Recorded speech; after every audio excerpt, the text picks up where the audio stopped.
Alright, let me show you what a bad wheel bearing looks like.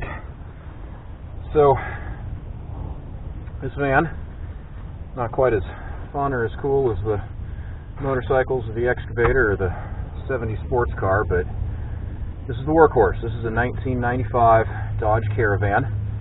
This is the car that I learned to drive in when I was 16. When I moved away from home, my mom decided she wanted a new car, so giving it to me would be a good excuse to upgrade. And I have been driving it ever since. This thing, I don't know why everyone doesn't have one. They're amazing. This is 10 times more useful than a pickup truck. I've forklift loaded through the side door, through the back, through the roof. They take a lot of weight. You don't have to tie everything down because it's all interior. It just runs and runs and runs. I change the oil. I do very little else. They're notorious for having a weak transmission. This one is on its second. But at 220-some thousand miles, that's, I don't know, just not that bad. And you can buy one for like $600. It's absurd. People hate minivans. People think they're soccer mom mobiles. Even soccer moms don't want them. But you want bang for your buck out of a dump run, hardware store run, friends borrow it to get a 50-inch new TV run car, minivan. Anyway, that rant notwithstanding, recently there's been a new noise. I've been driving this thing around. It's got a lot of noises. It's old, but I started noticing a speed-dependent, independent of engine RPM, sort of oscillating, not really a grinding, but a whoop, depending on how fast I was going, which is a pretty classic wheel bearing noise. So I just jacked up all four corners and shake the tire around. You give them a spin, you see what they feel like, and it's kind of hard to tell because brakes drag and things rub, and just kind of, if one side's noticeably worse than the other, you have a lot of play. I was basically, from the noise, I was ready to just buy wheel bearings and throw them at it. The only reason I was doing this ahead of time was to see if I needed fronts or rears, because I do them in pairs. But I was pretty prepared that I was going to pull it up and shake it around and nothing was going to be that bad, and it was going to be, well, I still think it's wheel bearings, I'm going to buy them. But I got the back right tire here in the air, and it's definitely the problem. So the two things you do to see if a wheel bearing is bad is you give it a spin, see what it feels like, and that's not a noise you want to hear. You can even feel it by hand. There's tight spots. It doesn't spin smoothly. Right there, it drags, and here it's free. And with no weight on it, it does spin, but it makes a noise. But the big one is grasp it high and low and give it a shake and see if there's any play this direction. That is bad news. That should not be there at all. There should be no play at all. You might get, especially on the front, you might get a little side to side because of play in the steering linkage, but top to bottom, it should be solid, especially with the amount of force that you can exert just with your hands. And this one moves half an inch. You can feel the clearance in that bearing. So this bearing is totally worn out. So we're going to replace it. The other side is not near this bad, but is still bad, so we're going to do both of them. And this was fairly likely. I did the front wheel bearings, I was going to say not that long ago, it was probably a decade ago. And I don't remember the last time I did the rears, so even though there's less weight on them, I was sort of guessing that was going to be it. But yeah, I'm going to go order parts, and I'll turn the camera back on when I'm ready to do some actual work.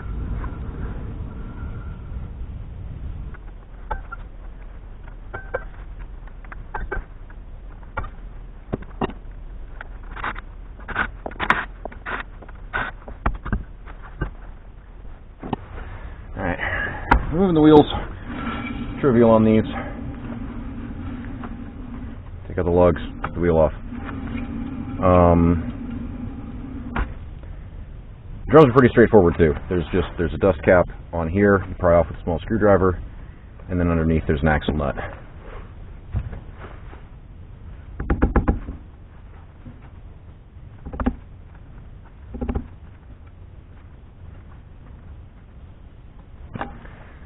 Just comes out like that. I'm going to reuse it, so I'm pretty careful not to ding it up. So this design is basically a no preload bearing. I mean, especially right now, it's no preload, it rattles around.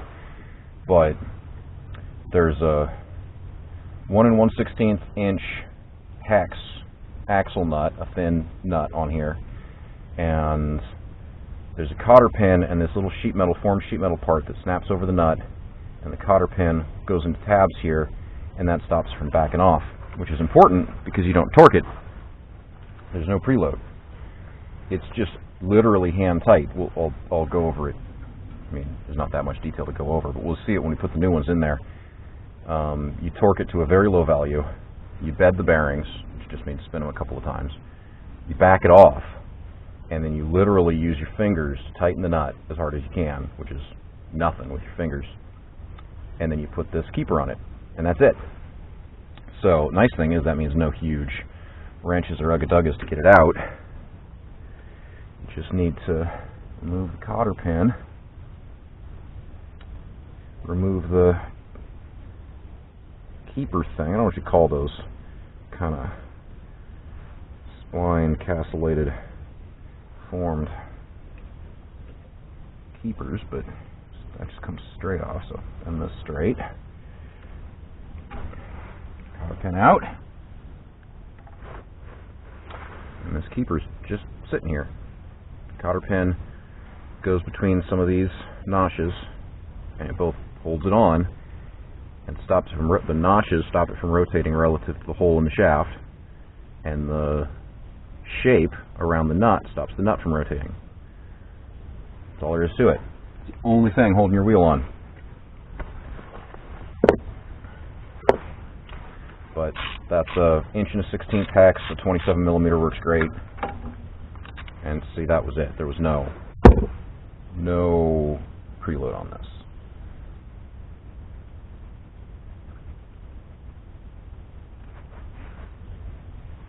There's some washers in here.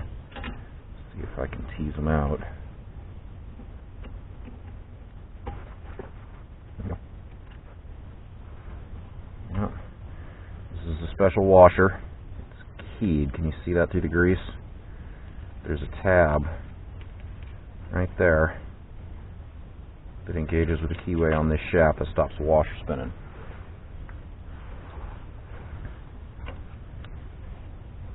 Wow, bearing's just going to come out easy without a fight.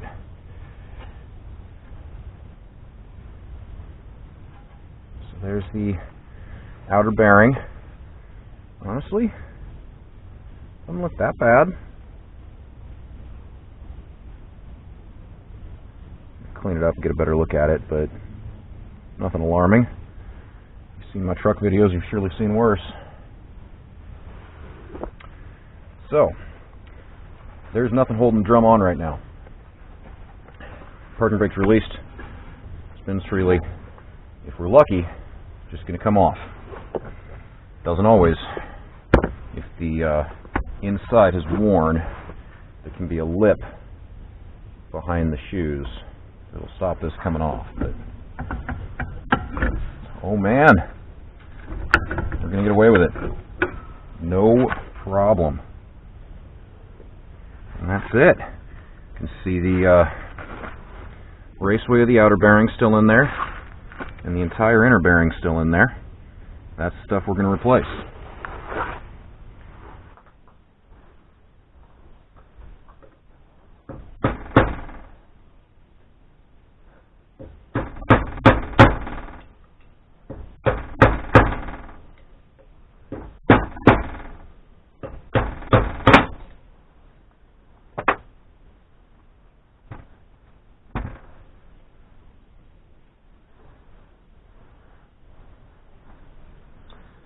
So according to my manual, if You need to replace the bearings in these hubs. We'll take them to a machine shop and have the old ones pressed out. Well, I've never been that great at following instructions, so I'm going to have a go of it myself. See if the old swing press technique will work.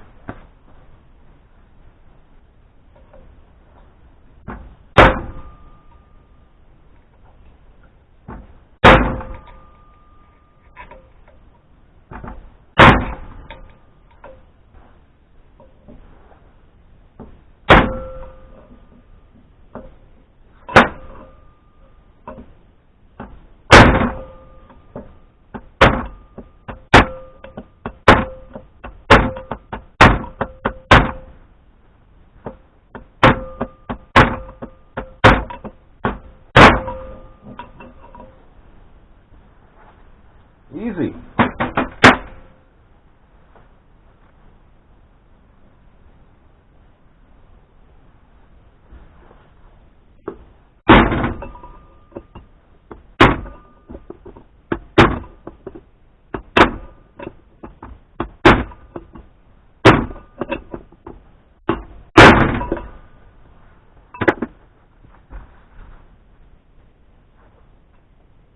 Oh yeah, it's moving.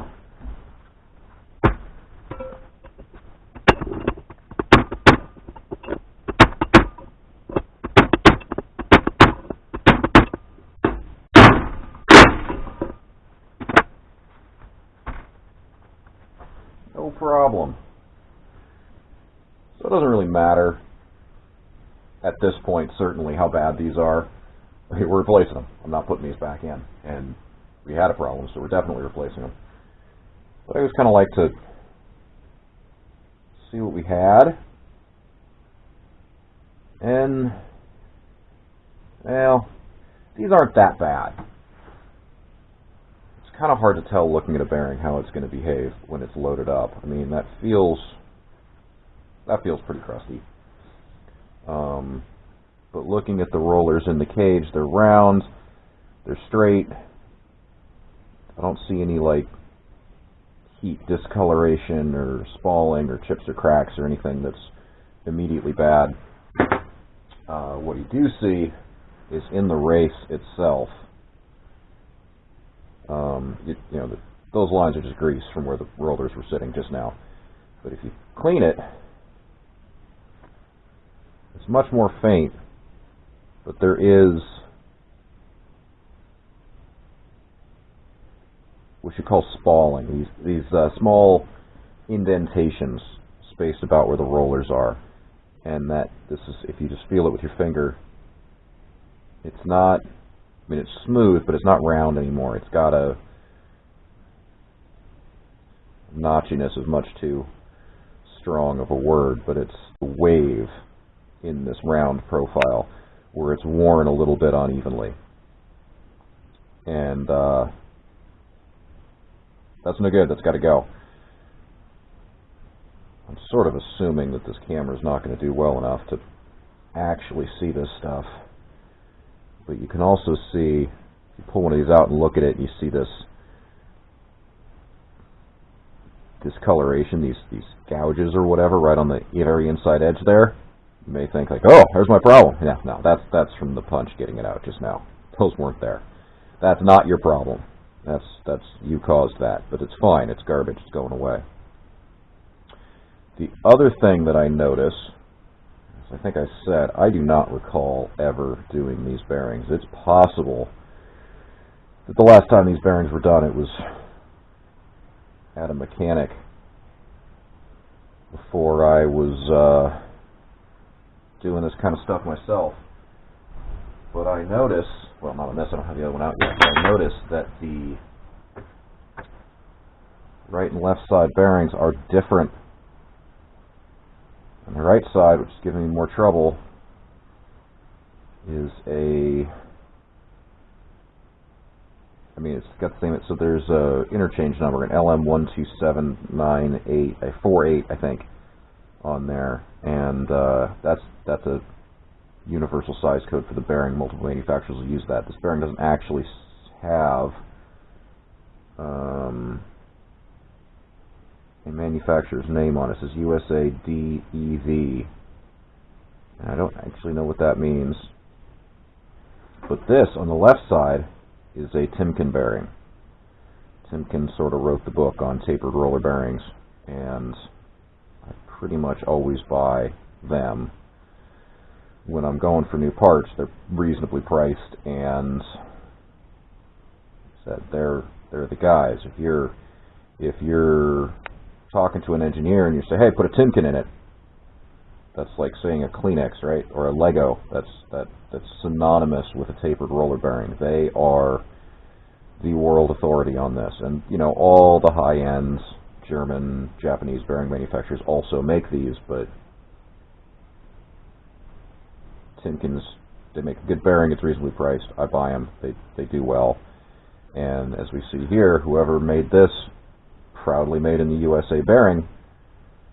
Well, that's not fair. I shouldn't say that. I don't know. The fact that they're different suggests that maybe they were changed at different times. So this bearing might be older. So it's not fair to say that it didn't hold up as well. But the side that is giving me more trouble is this USA DEV bearing. And the side that was doing better, still needs replacing because it's old, but was doing better, is the Timken made in Canada taper roller bearing. But the takeaway is they're different. I don't like that they're different. When you replace a wheel bearing, you should replace them in pairs. Because if one side's wearing out, the other side can't be that far behind.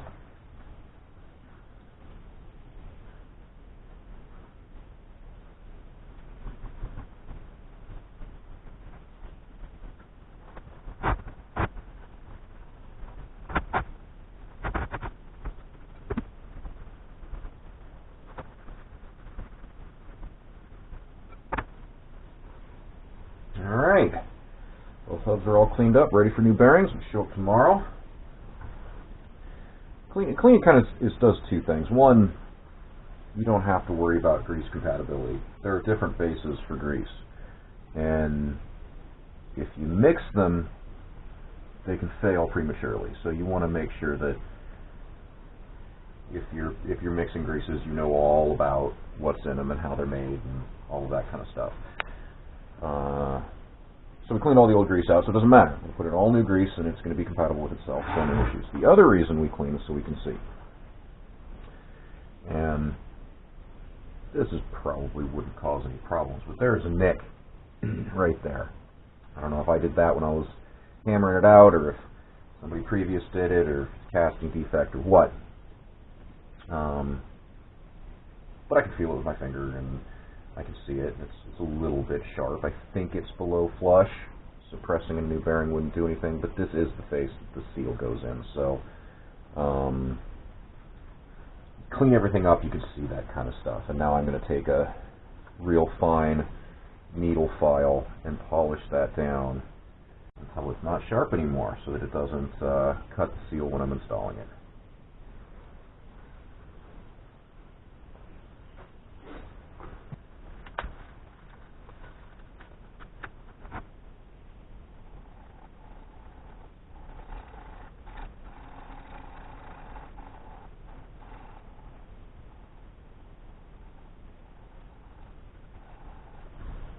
Alright, doesn't take much.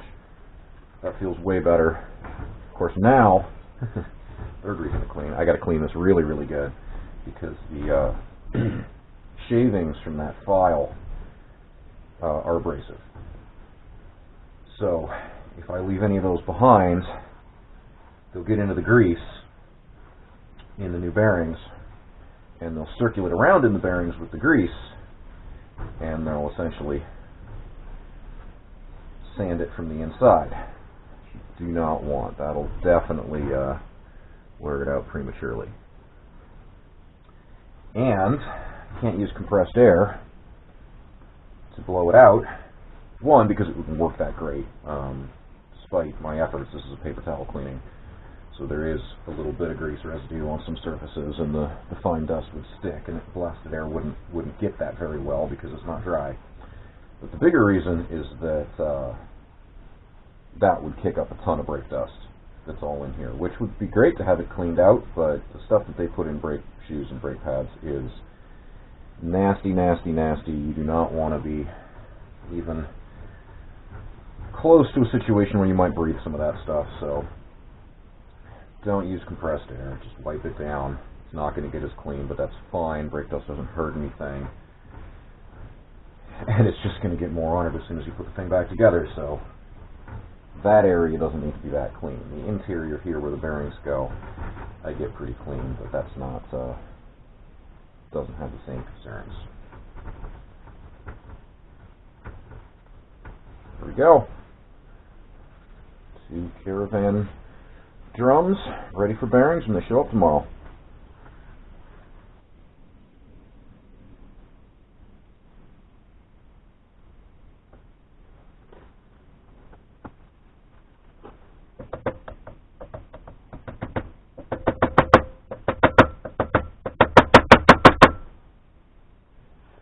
Using one of the old races with a slit cut in it.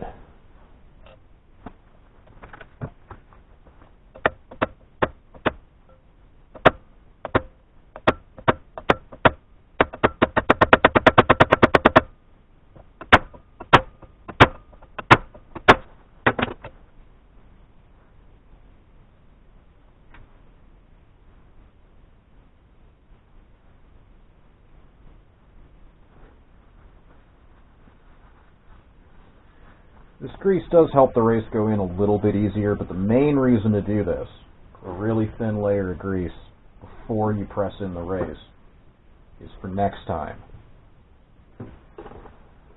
If there's any corrosion at all between the pressed in race and the drum here, pressing it back out when it's time to change it again is a nightmare.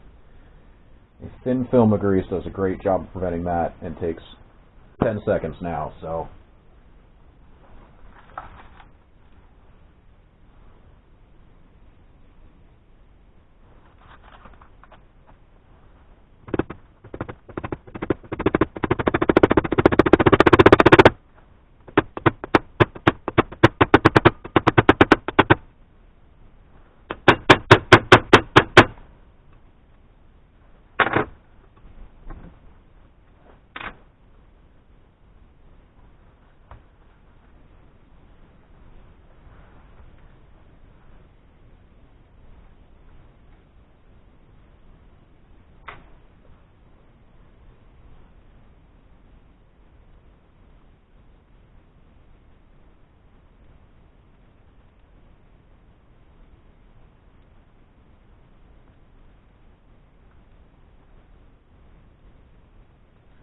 this part here is packing the bearing with grease, and some people get kind of ritualistic about it. I don't know if that's the right word. I feel like people feel like this is more witchcraft than it is. All you're doing is getting grease in there. I mean, there's moving parts here, so if you just took grease and you smeared it on the outside, you can imagine each one of these rollers only be about a third covered. And this cage here is preventing it from getting in there. So all you're doing is just working it through. So you get some grease on the bearing, take the palm of your hand, and roll the inner race relative to the cage. And that's going to spin the rollers, and that's going to coat the entire surface. That's all it is.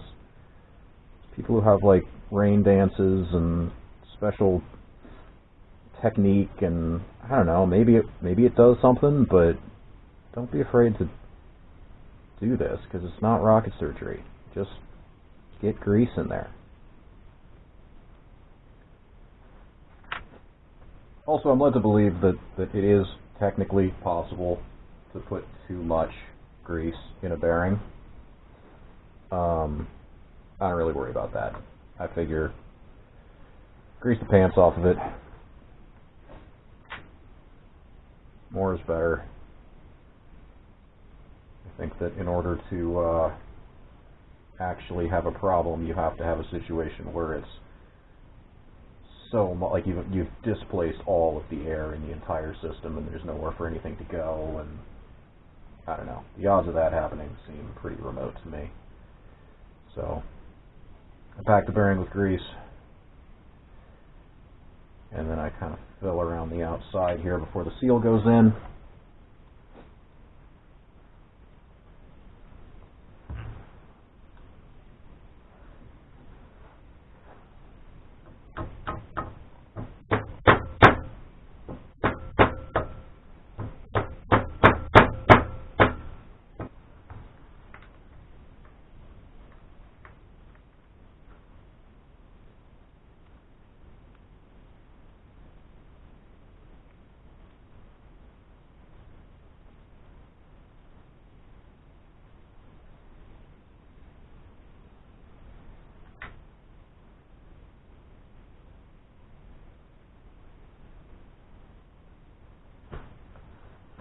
That's it. 4 bearings, pressed in, greased, and ready to go.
Tightening process for this bearing arrangement is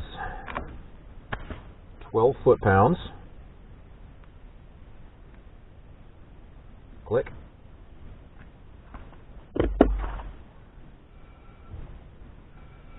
Spin. Spin.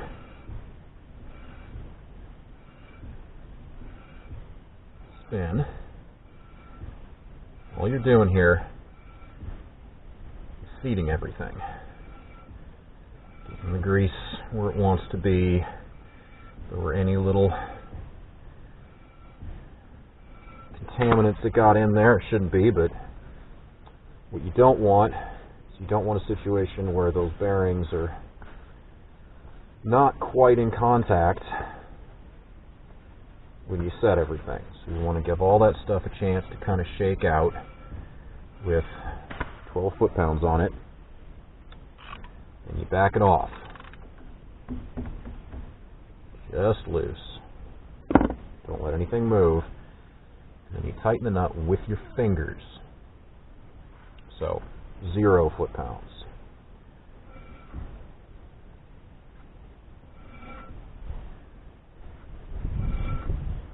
And that's it. You just want to take the play out. You don't want to load those bearings up. And then, since 0 foot-pounds won't do anything to stop that from backing away, there's a retainer. Set that on there, and you wait until your cotter pin lines up, pin it off, can't come out. Cotter pins are one-time use only, so they say. I reuse them all the time. I figure in a normal application like this, see, this goes through, and the shear area is there and there, and that's what's doing all the work. That's what you don't want to fail. And then you take the pin and you bend it so that it's retained. And the thing that's going to happen if you reuse a cotter pin over and over and over again is that it's going to break where you bend it, but not at the shear area. So the failure's non-catastrophic. And there's two bends. So I basically use them and figure it doesn't feel super crusty and flimsy. And neither tang is broken off. It's got some life in it. But if ever one breaks, then I replace it.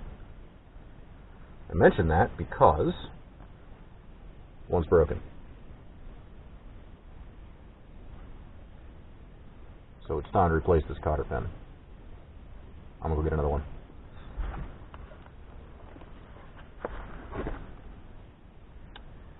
A new cotter pin.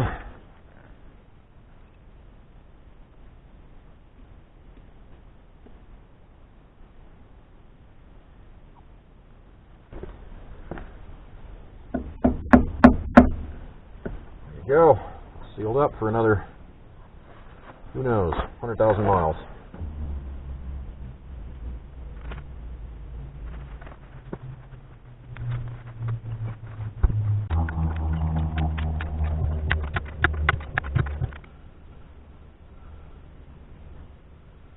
That's the job done. That's what a bearing's supposed to sound like. No play.